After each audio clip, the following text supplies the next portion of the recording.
Hello students, आज हम 10वीं कक्षा की क्षितिज हिंदी की बुक अध्याय 1 के बारे में पढ़ेंगे, जिसके कवि है सूरदास जी, और उनके पद के बारे में पढ़ेंगे।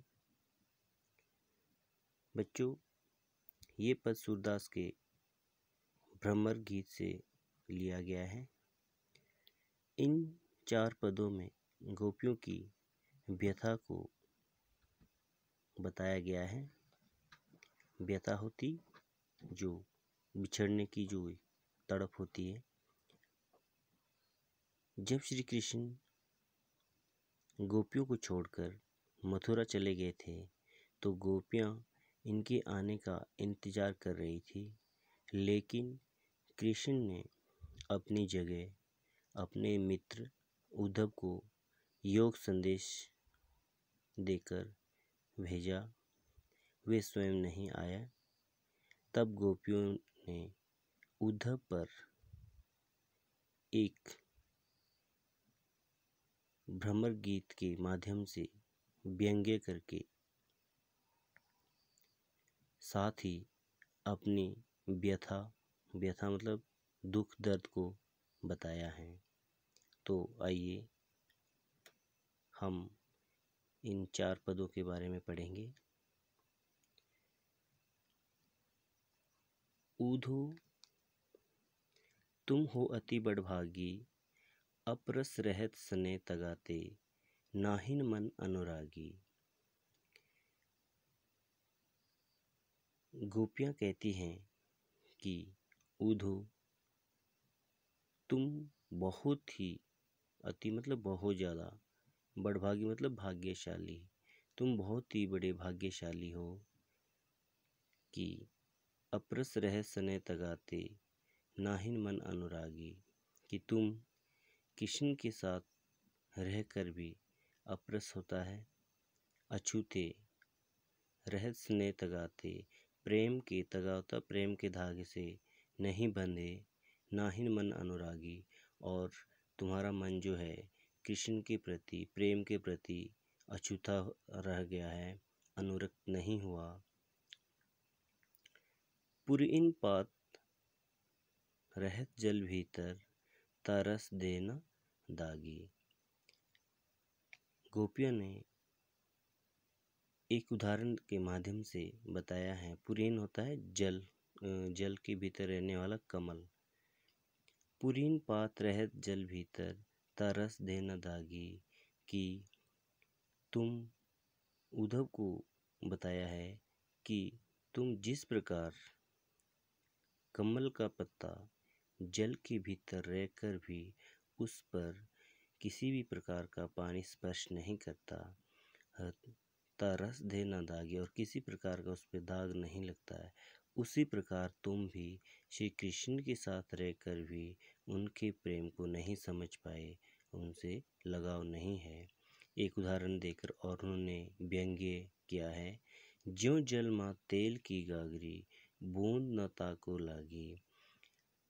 ज्यों मतलब जैसे, जिस तरह से, जल माँ मतलब जल में, तेल की गागरी, गागरी होता है घड़ा।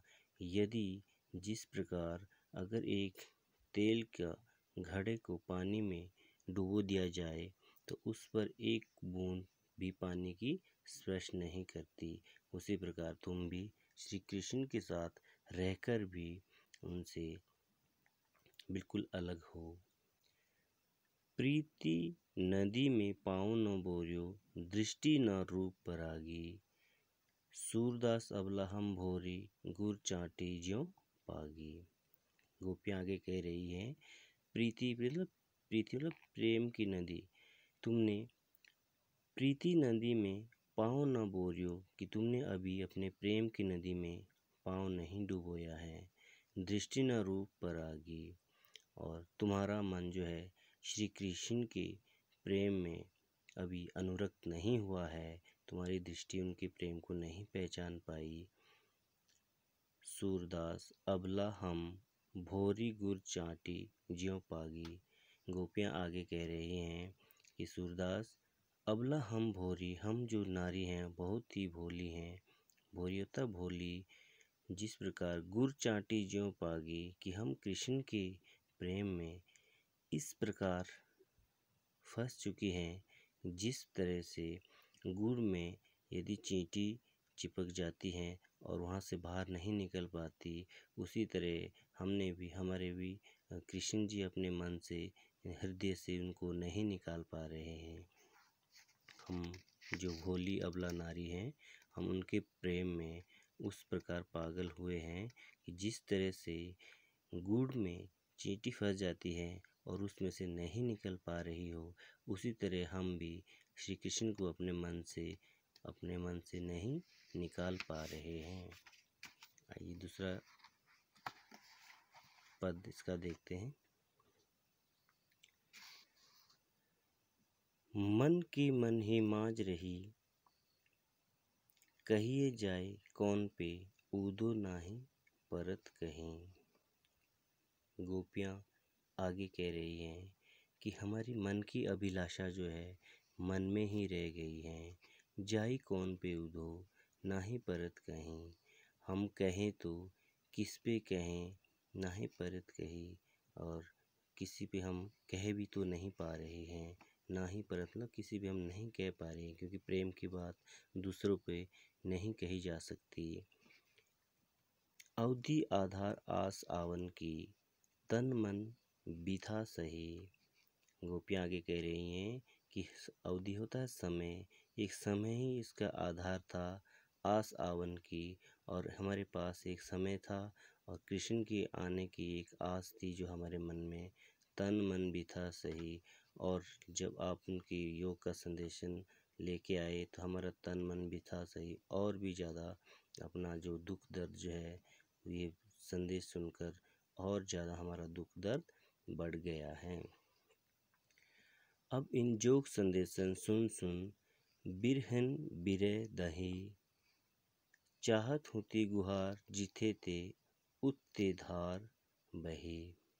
गोपियाँ आगे कह रही हैं, अब इन योग संदेशन सुन सुन कर जो आप इस हमें योग के संदेश श्री कृष्ण की ओर से सुना रहे हैं, बिरहन बिरह दही, हमारी जो बिछड़ने की जो व्यथा है, हमारा जो दुख दर्द है, वो जिस प्रकार